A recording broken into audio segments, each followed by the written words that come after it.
So there's not going to be a lot to show on the screen for a few seconds, but basically, this is going to be talking about all the work that I've done to get us some basic level of testing, automated testing on the framework, that we all use for everything, basically. So before I show what I actually did in the framework itself, first I just want to talk about some basic tenets of testing and writing testable code. Um, well, if I feel like it's necessary, I'll show stuff in the framework just to give an example. But basically, there are lots of types of tests, but the two that I feel like are the most important, and the two that I focused on for this project were unit tests and integration tests.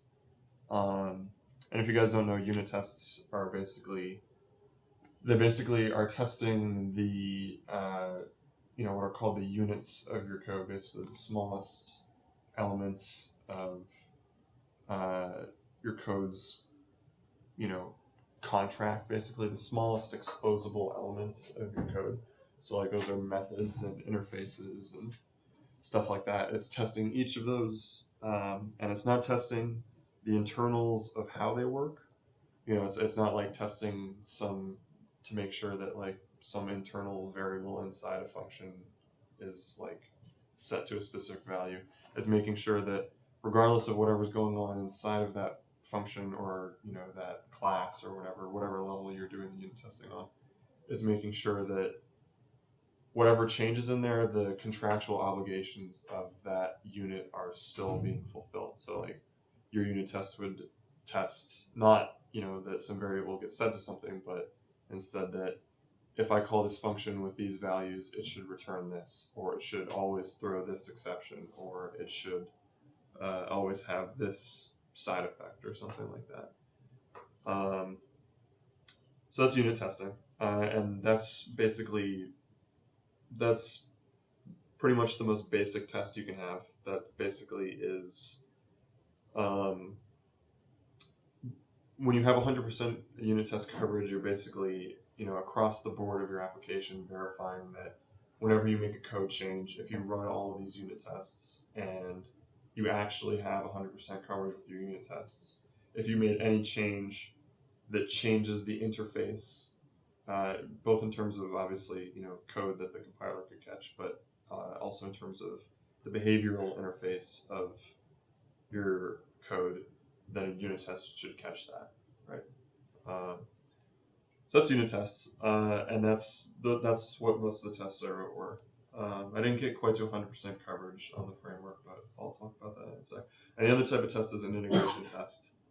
And integration, in this sense, basically means that you're combining a lot of the units together into a larger system, and you're verifying that all of those units work together. And the specific type of integration testing that I did was usage model testing, which basically takes those units that you combine together into a complete system and verifies that they combine together to have the expected usage model for the system that you expect. So in the case of the framework, that was basically making sure that we can perform our CRUD operations, making sure that basically what an integration test does is where a unit test tries to put each unit of code in a vacuum and make sure that that code completely isolated from all other code expects the way you behave it to. An integration test says, okay, we've used the unit tests to verify that each piece of code individually works the way we expect it to. Now let's combine them all together to create a system and verify that they all interact with one another correctly. And so unit tests are very good for identifying exactly where a problem is, but it can be very hard to get meaningful 100% coverage with unit tests because understanding every single expected possible scenario that all of your code paths can go down can be very difficult. And also you lose the benefit of being able to interact with external dependencies like databases and stuff like that when you're dealing with unit tests, because you purposely abstract those away, because if the database is down, you don't want your unit test to fail and make you think that you made some code change that is breaking your system.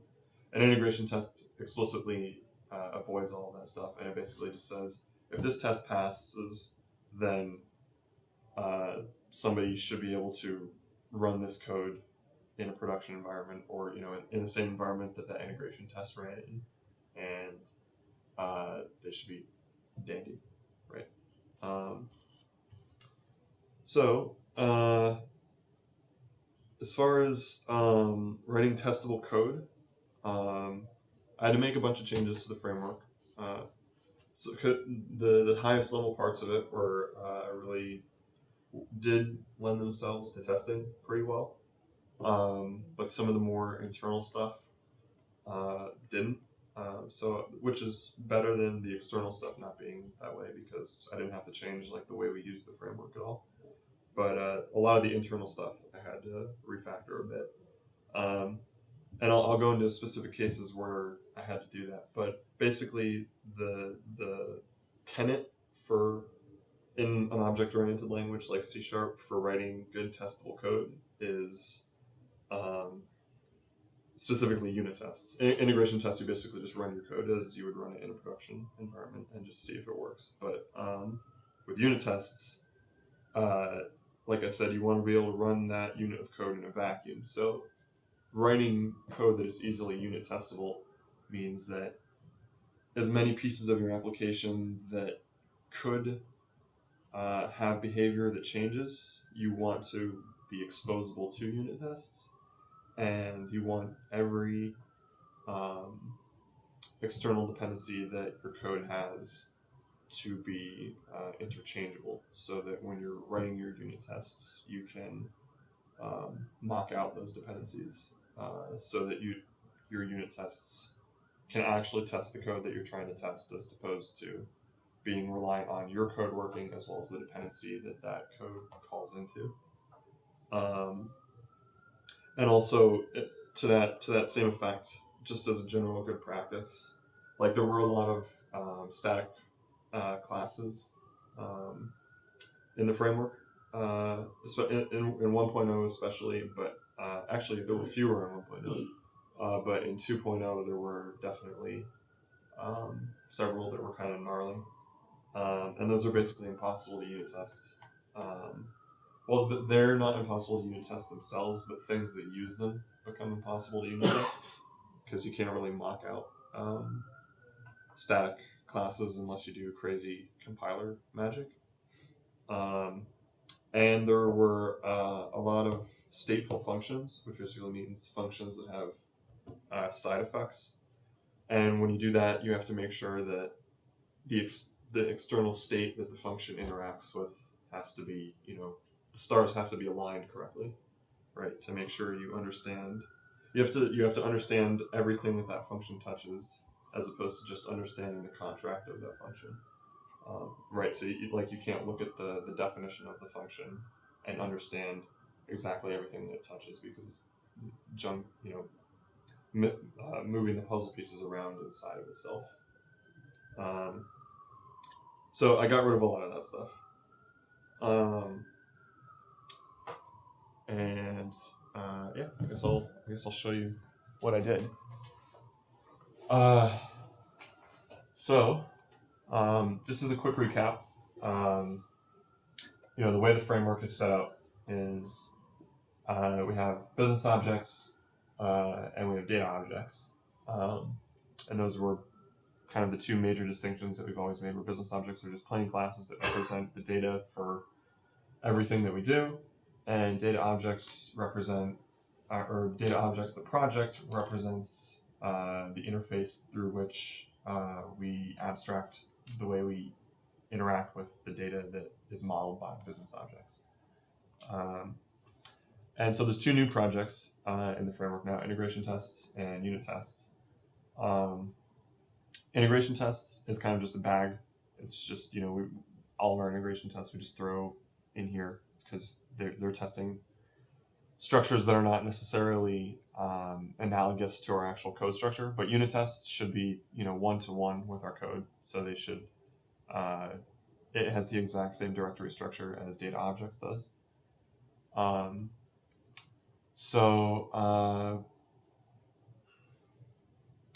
What I had to change when writing a lot of these unit tests inside of data objects. Data objects was the main thing I tested because that's where all of our application logic is.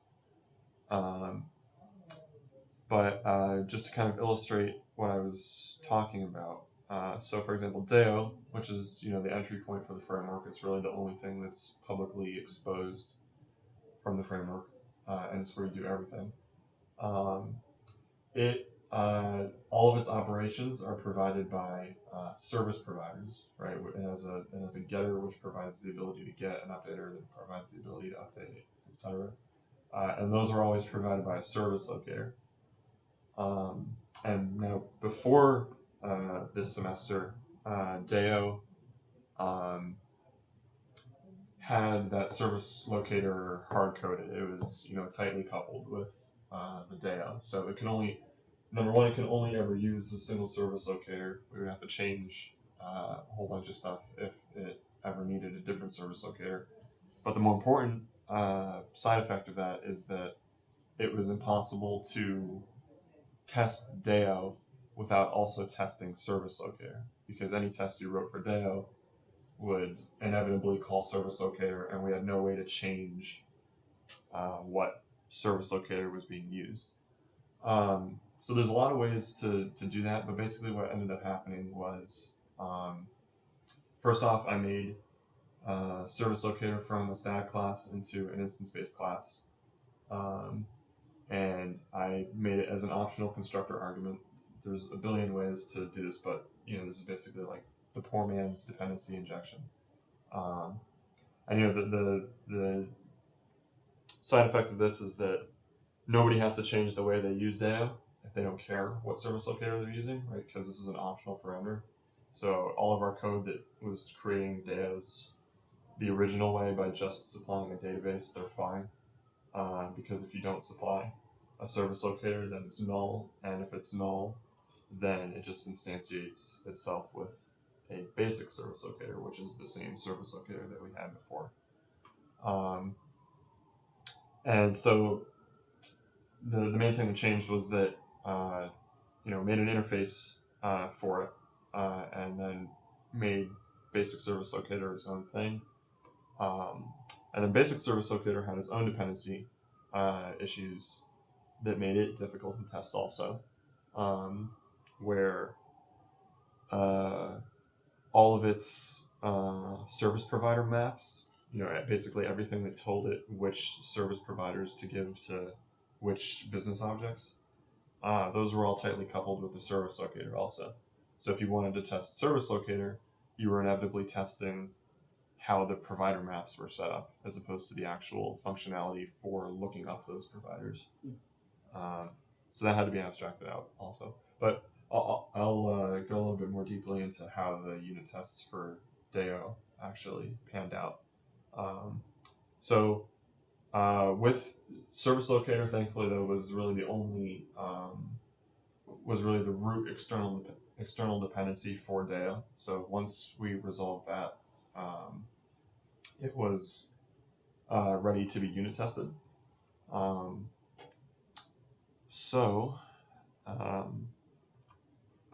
We have Deo tests, which is covering Deo 100%.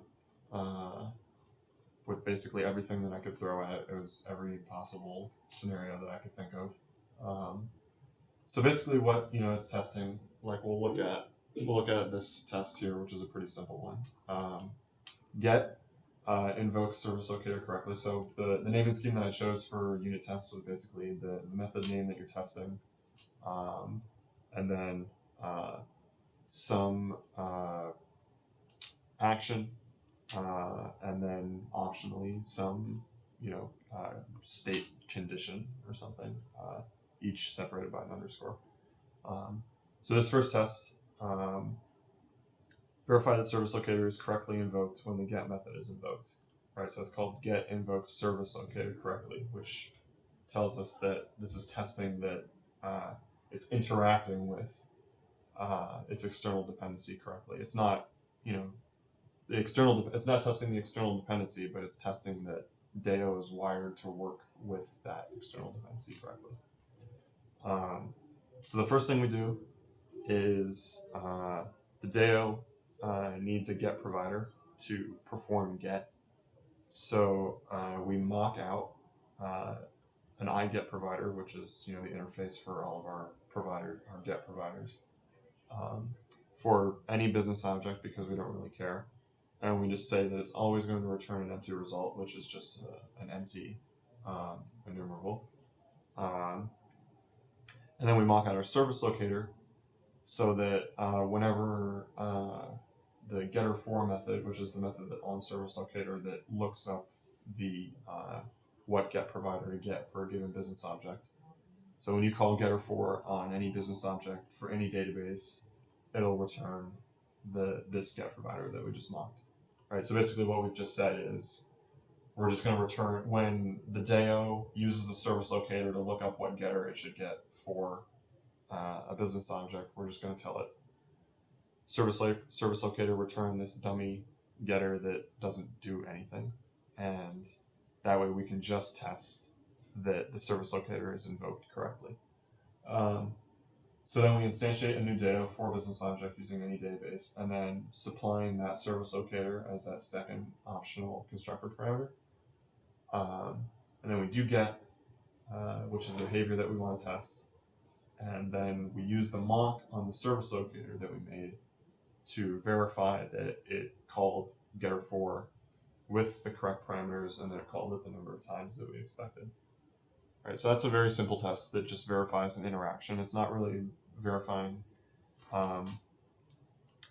necessarily like the contract with the user, but it's kind of more internally verifying that the puzzle pieces are fitting together correctly. Let me see if I can find more of like an interface test.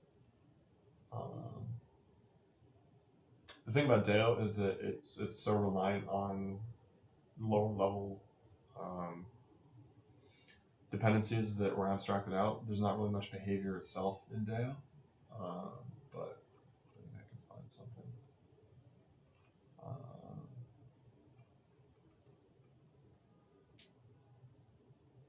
Okay, yeah, here we go. Here's an example of testing the interface of DAO. So when we have business objects that are read-only, so when we call any kind of write operation on them, we expect that to fail, right? So that's a really, really simple test. Where basically we just instantiate a DAO with an example read-only business object, which is just a class that I created, and we expect it. We expect when we call update on that DAO that was made with a read-only class that it will throw an exception of type invalid operation exception. So, when that test passes, we know that read-only stuff is working correctly, and if somebody were to change something that broke that test would then fail, and we would know exactly when that failed, and that we need to fix it and stuff like that. Let me see if I can find one that's a little bit more logic based.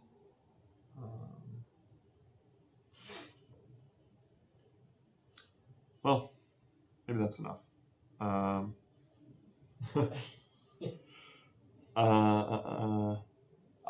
just want to quickly talk about what's covered and what isn't covered, because I didn't get everything.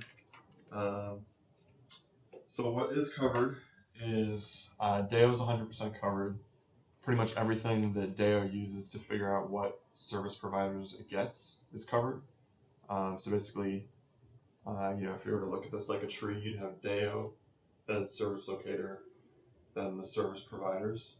That's all 100% covered basically, except for maybe like a line here or there that's not super important. And it's covered by both. It's covered by our unit tests, 100%. And then let me talk about our integration tests really quick.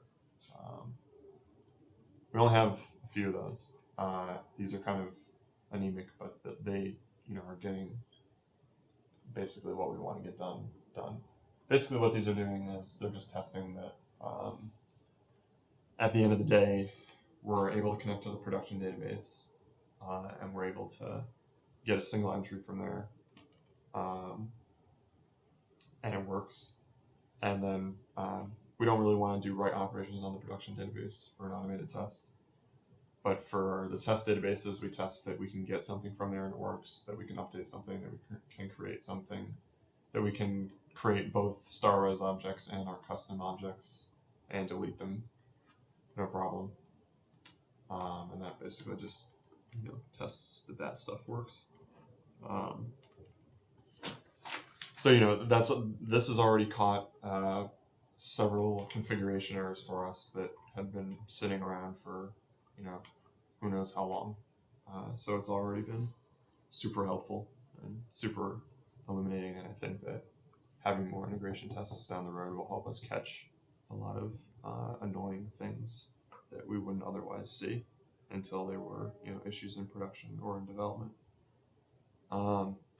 So what's missing is there's no coverage of DAO extensions, which are like the special methods that we make to make our lives easier. We don't use these in too many places, and they're kind of like super in-depth StarRes logic. So I don't know. I didn't think it was totally worth it to. I mean, it probably is worth it to test them, but I didn't really have time to think about the best way to do it. There's no coverage for some of the lowest level dependencies. So like our get providers, it goes from DAO to service locator to service provider, and our service providers actually do their work using entity client and StarRes API client. Neither of those have any unit tests right now. StarRes API client really should. Entity client, maybe it's not that big of a deal because there's not really much actual code in there. It's mostly just configuration. But I don't know, it's something that somebody after me should think about and evaluate. I think that's that. What else should we have? Right now we don't have any integration testing that checks that all of our business objects are configured properly. And one of the biggest issues that we have whenever somebody commits something to the framework is that somebody forgets to set something up in entity client. They forget to they set up a primary key incorrectly, or they completely forget to add a DB set for the new object or something like that. So having and sometimes people are making like 10 new business objects at a time, and they might not use one of those. They might not use one of those directly, like they might be making those business objects for somebody else, and then the person who uses that build of the framework might have an issue, a month down the road when they finally hit that 9th business object that they forgot to create a DB set for, and they've never done this, so they might not have any idea what's going on.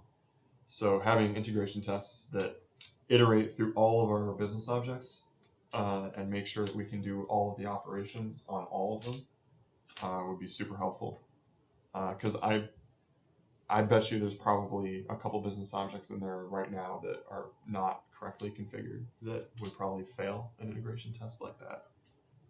And there's too many now for us to really, test by hand and make sure we get all of them. There's no load testing. One thing that I was really afraid of when I was making some of those internal changes, like for example, I didn't talk about this, but there used to be an entity client pool, which is like a thread safe pool management thing for entity client that made it so that we used the fewest number possible of entity clients at all times. I got rid of that because it was impossible to test, and I didn't think it made much of a difference in performance, but I wasn't totally sure. And because we don't have any load testing, I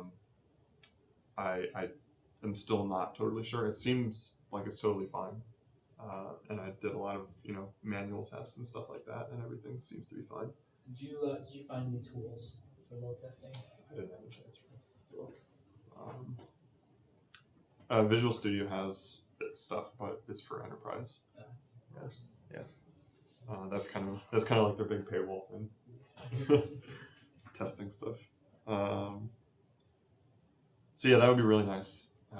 Just so that when one day it takes like 10 seconds for like one of our pages to load, we can just immediately run something on here and see if it's the framework's problem or if it's their code's problem or something like that.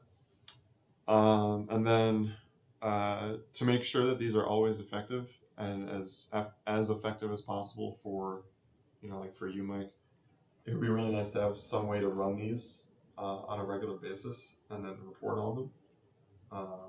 So that people get like emails or something when tests start failing, even if the person who made a change didn't have the due diligence to run the tests, because obviously people are going to forget. And to that same effect, maybe less essentially though, is like some kind of continuous integration tool, so that like when somebody commits something, or even better if they commit something to a branch and they want to merge it into master, that continuous integration tool will tell them, hey, your stuff's not compiling, or hey, your stuff is failing tests, or hey, your stuff is not meeting the performance threshold that we set for this stuff. Mm-hmm. Don't merge it yet, and that way it's not dependent on somebody else remembering to do that.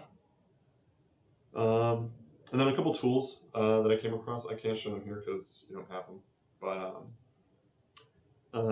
dot profile, dot cover, and resharper were all super useful while doing this. Dot cover is a code coverage analysis tool. Basically, it just highlights like all the code that you've hit with your unit tests, so that you can see exactly which parts of your code are not being tested in any way. It doesn't tell you how well you're testing each of those code, that code path, but it tells you if anything is hitting that code path. So, at the very least, you know that if nothing is hitting the code path, then that seems like a bad thing, that you should do something with it. Dot profile, which is by the same people, is a profiler, which just lets you run all your unit tests and see exactly how much memory is being used by what at given points, how much the amount of time that each line of code takes to execute, stuff like that, which is nice. And then resharper is just it's just constantly poking you, telling you, hey, you should be a better coder. And so going forward, I think all of this stuff should get to 100% coverage. Like I said, especially Stars API client and Entity client and Deo extensions, just so we can sleep well at night.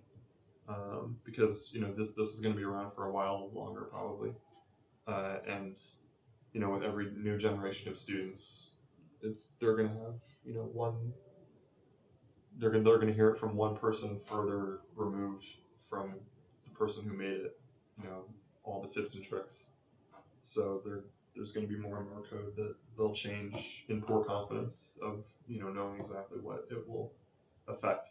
So having good unit tests allows them to make a change, run the tests, and be totally sure that they didn't break anything anywhere. Mm-hmm. And one pain point that we've always had regarding I think we should have this for the API too, since that's going to be like kind of our other core technology. But one thing that's always been kind of a pain point for us ever since we started using the framework on stuff is getting it into projects, especially when it's being like actively developed on in concurrence with another project, right? Because we've always had to like copy DLLs over, and we have like no versioning or anything like that. So I was thinking it might be a good idea to generate NuGet packages for the framework, which is actually really simple in Visual Studio. I've never actually done it. I don't know. I won't do it now, but you can. I'm pretty much positive that like there's just like a button you can hit and it just generates it.